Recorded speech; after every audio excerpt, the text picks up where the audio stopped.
Pessoal, a gente vai falar de um assunto muito bacana nesse vídeo, que é como os oficiais de justiça daí dos outros países trabalham. E para introduzir esse tema, eu vou falar sobre a União Internacional dos Oficiais de Justiça, que é conhecida pela sigla UIHJ, que na verdade representa aí o nome da instituição em francês, que é Union Internationale des Huissiers de Justice, porque oficial de justiça em francês é huissier de justice.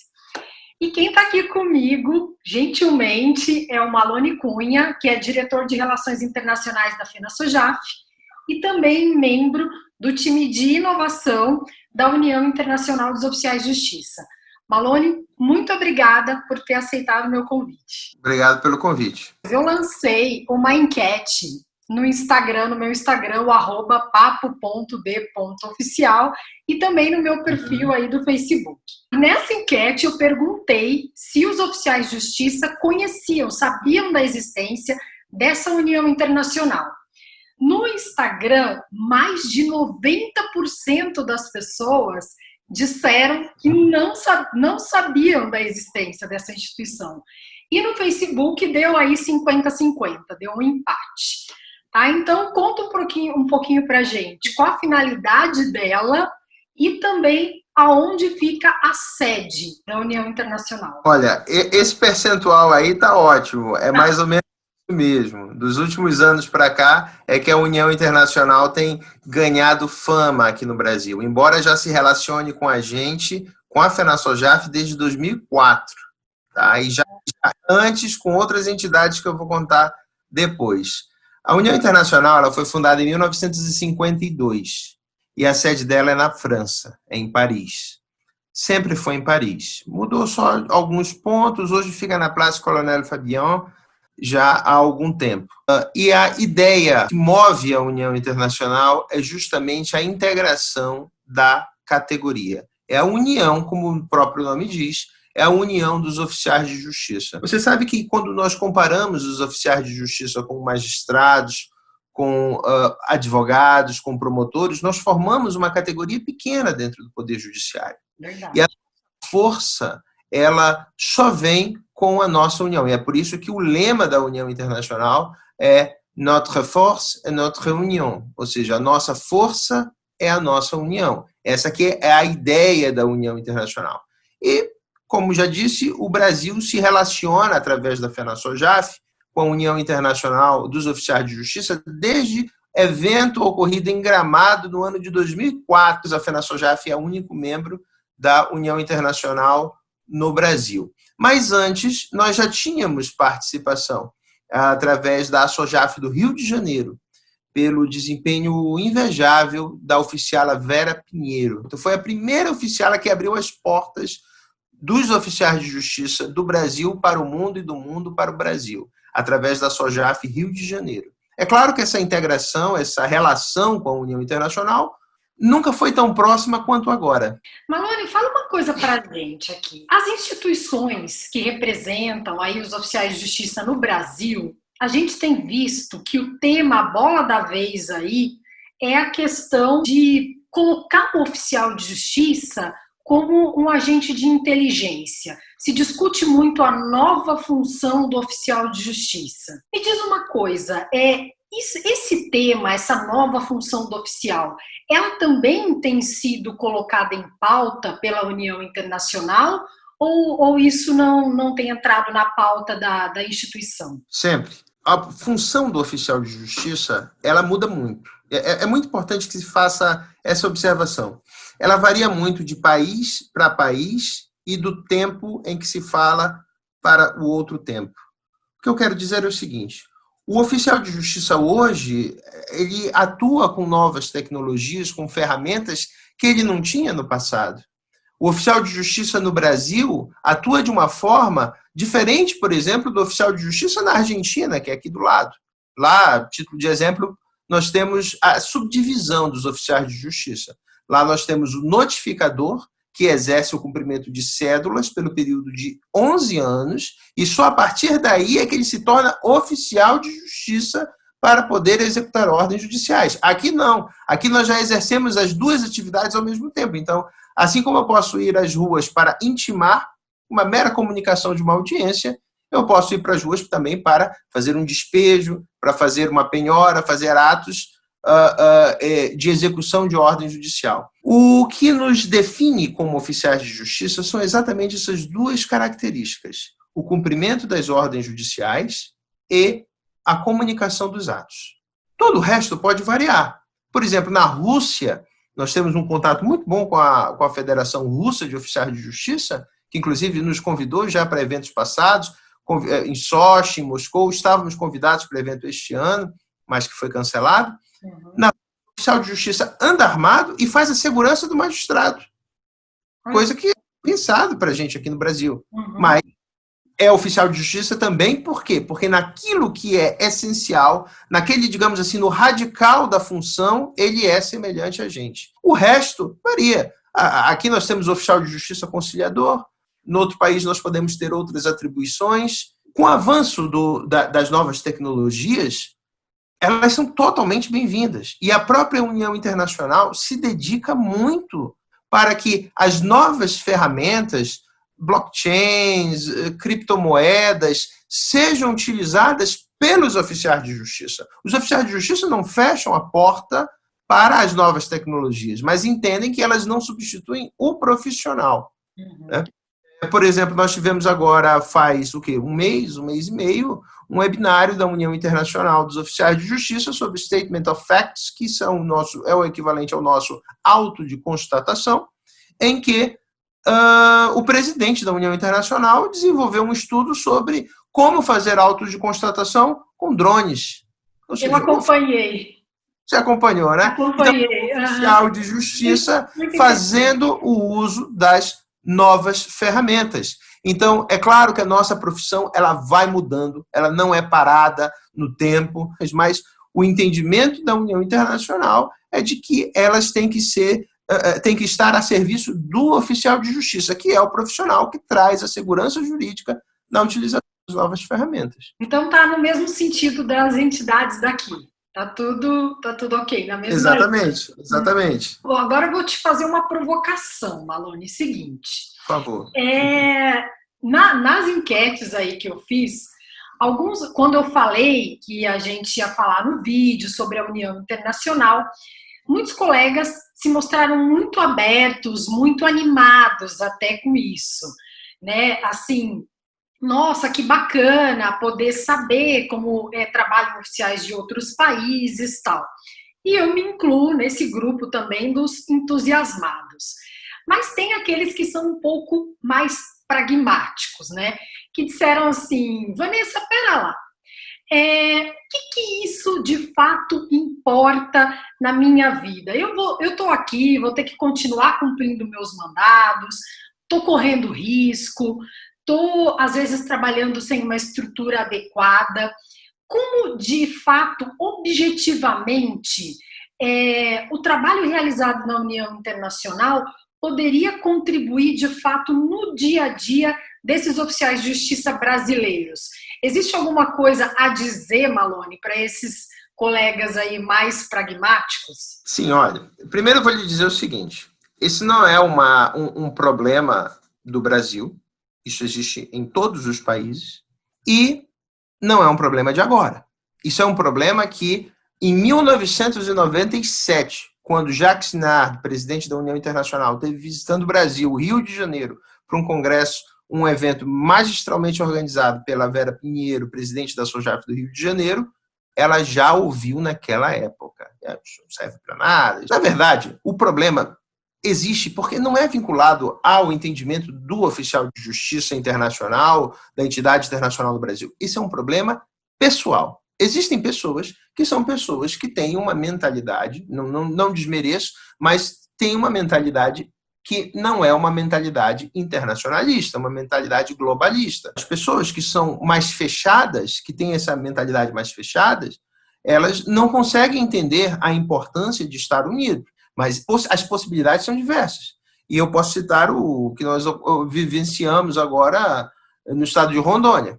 Em Rondônia, nós tivemos uma situação, nós estamos tendo uma situação decorrente do projeto de lei número 83, proposto pelo Tribunal de Justiça do Estado de Rondônia, que visa atribuir para os notários uma função que é uma função típica dos oficiais de justiça, que é a função de comunicação de atos. E eu estive presencialmente em Rondônia, sendo o portador de um documento, de uma petição elaborada pela União Internacional. É uma petição que fala da importância de se manter as atribuições do oficial de justiça, mas fala também da importância que a comunicação dos atos seja realizada por oficial. Esse foi um caso, e ainda é um caso, não sabemos que desfecho terá, mas é um caso em que nós temos a participação direta da União Internacional de Justiça influenciando. Agora, essa é uma situação. Nós temos diversas outras. No evento, por exemplo, que se passou ano passado, em 2019, novembro de 2019, em Buenos Aires, nós tivemos o Congresso Argentino, Internacional Argentino de Oficiais de Justiça. Nesse congresso, nós tratamos da questão da segurança dos oficiais de justiça. A FENASSOJAF conseguiu que o congresso fosse batizado com o nome do Francisco Ladislau, que foi o oficial de justiça que completou agora 6 anos de falecido, morto no exercício da profissão, e nós assinamos um documento ao final. É o único documento que foi assinado pela FENASSOJAF, FESOJUS, a FOGEBRA, o EJN, que é a entidade argentina, e a União Internacional dos Oficiais de Justiça. E esse documento, ele reconhece o quê? Ele reconhece que a profissão de oficial de justiça no Brasil e na Argentina, ela é uma profissão de risco. Bom, é um documento, é um papel que reconhece isso, pelas próprias entidades que trabalham com os oficiais de justiça. Agora, o que isso muda? Bom, com esse documento embaixo do braço, a FENASSOJAF já procura o Parlasur, que é o Parlamento do Mercosul, objetivando que o Parlasur se manifeste através de declaração, reconhecendo isso. Isso é mais uma pressão que se faz para o Congresso Nacional e para as entidades nacionais, para os tribunais nacionais, a partir do momento em que estamos há anos de dentro para fora sem conseguir o reconhecimento. Que tal se agora tentarmos de fora para dentro e vermos, através de uma pressão internacional, conseguimos o reconhecimento? Então, a União Internacional também está aí para isso. Deixa eu chamar agora um pouquinho mais a atenção para aquele problema ainda do TJ de Rondônia. Até eu queria te parabenizar, porque eu assisti a sua manifestação lá, foi assim realmente excelente. E tem uma dúvida que eu acho que talvez você possa me corrigir se eu estiver errada. Parece que uma das alegações do tribunal para fazer esse projeto aí, para transferência das atividades dos oficiais de alguns atos para os cartórios, foi justamente a alegação de como alguns oficiais de justiça de um determinado país trabalhavam. E que parece que você demonstrou que isso, na verdade, era um equívoco, né? Que os oficiais de determinado país não trabalhavam daquela forma que estava sendo alegada. Houve isso mesmo, Malone? Sim. Na verdade, o que ocorre é o seguinte, esse não é um problema exclusivo desta argumentação do Tribunal de Justiça do Estado de Rondônia. Ele é um argumento que se é colocado todas as vezes que nós falamos na chamada desjudicialização. Tribunal de Justiça de Rondônia, a comunicação dos atos. Mas no caso do projeto de lei federal 6.204, da senadora Soraya Tronic, é a própria execução judicial. E em ambos os casos, uns mais, outros menos, mais profundamente, outros mais superficialmente, mas em ambos os casos se fundamentam em exemplos exitosos ocorridos no estrangeiro. E um grande exemplo que gostam de pegar é o exemplo de Portugal. Bom, o que se tem em Portugal? Em Portugal se tem a figura do solicitador. O solicitador é uma figura que não existe mais no Brasil, mas já existiu até o início do século XX, depois foi extinto. Então, é um pouco difícil a gente tentar enquadrar o que seria o solicitador. Mas ele é como se ele fosse um misto de advogado, consultor jurídico e oficial de justiça. Ora, em nenhum momento em Portugal a execução judicial é realizada por notário. Em nenhum momento. E mais, vou mais além. consultei já, inclusive, a própria União Internacional dos Oficiais de Justiça, mais de 90 países membros. Inclusive, não me respondeu nem na hora, me pediu tempo. Depois, me respondeu. Em nenhum dos países membros da União Internacional dos Oficiais de Justiça é conhecida a informação de que notários, cartórios, executam ordens judiciais. Quando você pega, por exemplo, a própria justificativa da lei, ela menciona de que, na França, o exemplo funciona bem, porque lá é realizado pelo huissier de justiça. Mas o huissier de justiça é oficial de justiça, não é tabelião. Ou Gerichtsvollzieher, como é o caso da Alemanha, que também significa oficial de justiça. Então, quando você chega com notários e atribui ele uma função do oficial de justiça, que é a comunicação, ou, como quer o projeto de lei federal, a execução, você está arriscando. Você não pode dizer, tem êxito disso nos treinos. Eu contei isso para o presidente da OSAI de Portugal, que ficou abismado em saber de que o exemplo de Portugal é tomado para se justificar que cartórios executem. Então, se isso vai à frente, agora, digamos que Rondônia perca os oficiais de justiça, a sua função de comunicação dos atos. E amanhã, que infelizmente passe a lei federal, que tira também a execução. Acabou os oficiais de justiça de Rondônia. O que vão fazer? Acabou. Não podem mais comunicar, não podem mais executar, vão fazer o quê? Os princípios do oficial de justiça encerraram. Verdade. Curiosidadezinhas aí da galera. Eu não sei se dá para falar isso, mas porque é lógico que os oficiais pelo mundo afora trabalham de maneiras diferentes. A gente sabe até que tem alguns que trabalham de maneira autônoma, né? Mas dá para estabelecer mais ou menos um padrão de quanto ganham os oficiais de justiça, se ganham muito mais do que os oficiais do Brasil, muito menos. É possível estabelecer mais ou menos um padrão? Difícil. Eu vou dizer por que é difícil. Como você bem falou, os oficiais de justiça, eles variam de país para país no seu status. Em alguns países, eles têm status liberal. A própria União Internacional dos Oficiais de Justiça, devo deixar claro, surgiu formada por oficiais de justiça com status liberais. Status liberal. Eram profissionais liberais. E que foi crescendo, mas surgiu com poucos países, menos de 10.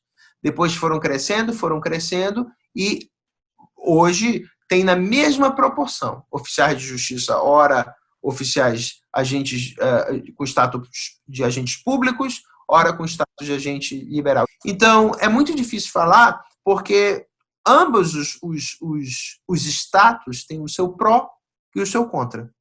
Enquanto os agentes privados podem ter ganhos que, às vezes, vêm no triplo do que nós, agentes públicos, ganhamos, mas nós, agentes públicos, ganhamos um mínimo que jamais vai cair.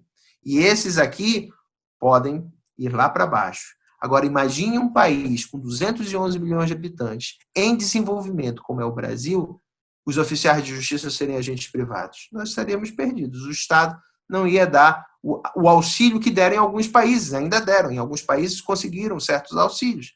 Veja, por exemplo, o Chile. A dificuldade que os receptores judiciais do Chile passaram. Por quê? Porque são agentes privados. E ficaram sem emprego, sem poder trabalhar. Na verdade, sem emprego não, sem poder desempenhar sua função durante a pandemia. E passaram por momentos de muita dificuldade agora. Uhum. Legal, Malone. Tem só uma coisinha que eu não concordo com você. Eu não sei não se o nosso salário não vai cair, viu? Isso... É verdade. É um risco que a gente corre. Na atual conjuntura... As entidades estão aí para lutar para impedir isso. Malone, é o seguinte, então agora vamos falar de coisa boa. Vamos falar da galera que gosta aí de viajar. Vamos lá, os colegas oficiais de justiça aí, se eles estiverem viajando, ou de repente eles querem viajar e participar aí de um congresso da União Internacional dos Oficiais de Justiça, até para poder ter contato com oficiais aí de outros países. Isso é possível? É a minha pergunta. E a minha outra pergunta para a galera aí que está viajando, até alguns oficiais me disseram, Vanessa, eu não sei como eu me apresento. Às vezes as pessoas eu estou no exterior, as pessoas me perguntam, qual é a sua profissão? E a pessoa não sabe direito o que dizer. É mesmo judicial officer em inglês? Qual a nomenclatura adequada? Para não deixar dúvida. Na verdade, muda realmente de país para país. É muito importante isso. Por exemplo, a nossa função mais equiparada na Espanha são os procuradores. São chamados de procuradores. Não são equivalentes aos procuradores daqui. É como se chama lá. Então, se esse colega estiver passando pela Espanha e perguntar para você qual é a sua profissão, você diz, eu sou um procurador. Estava fazendo de Santiago na Galícia e uma senhora perguntou para mim, qual é a sua profissão no Brasil? Eu disse, eu sou procurador. Ela disse, tá. Se eu dissesse, eu sou oficial de justiça, ela não ia ter falando. Agora, se você está na Argentina, aí oficiais de justiça, como nós chamamos lá. Enfim, a nomenclatura ela vai mudando. Justiça de justiça na França, Gerichtsvollzieher na Alemanha, oficial de judiciário na Itália. Agora, quando chega no inglês, tem duas terminologias que deixam em dúvida, né? Judicial officer ou bailiff. As pessoas às vezes ouvem bailiff. Sim. É muito comum algumas localidades, alguns países, inclusive, trabalharem com essa figura do bailiff. A diferença é que o bailiff cumpre também, executa ordens judiciais, mas ele tem uma função, digamos assim, uma imagem mais policialesca. Enquanto eles andam armados, uniforme, entende? E enquanto que o Judicial Officer é mais a nossa cara, é mais a gente, assim, como nós somos mesmo, aqui no Brasil. Então, a gente já tem até o hábito de fazer essa referência. Por exemplo, quando a gente está falando dos oficiais de justiça da Rússia, que a gente, ou do leste europeu, quase como um todo, a gente está conversando e alguém pergunta assim, mas como é que eles são lá? Eu te diz, lá é estilo bailiff. Você já sabe.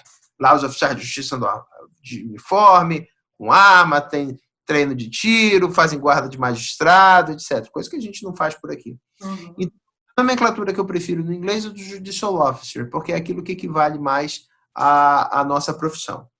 Com relação a participar dos eventos, a União Internacional ela tem 2 eventos tradicionais, estatutariamente previstos.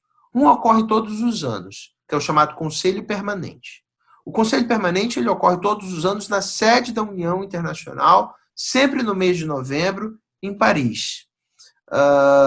Esse é um evento fechado. Então, as entidades que fazem parte no Brasil, pelo menos até o presente momento, é só a FENASSOJAF. Eu já fiquei sabendo que tem uma entidade estadual que está com interesse de fazer parte, o que me deixou particularmente muito feliz, porque todo mundo sabe que a FENASSOJAF representa só os oficiais federais. E, bom, se isso se concretizar, nós teríamos, sem nenhum tipo de colisão de interesses, de incompatibilidade, nós teríamos 2 entidades no Brasil a fazer parte da União Internacional, uma representando os oficiais do Estado e outra representando os oficiais federais. Isso é comum. Então, esse é um evento fechado. Porém, há um evento que não é feito para associações, não é feito para entidades. É um evento feito para oficial. Esse evento é o Congresso Internacional dos Oficiais de Justiça.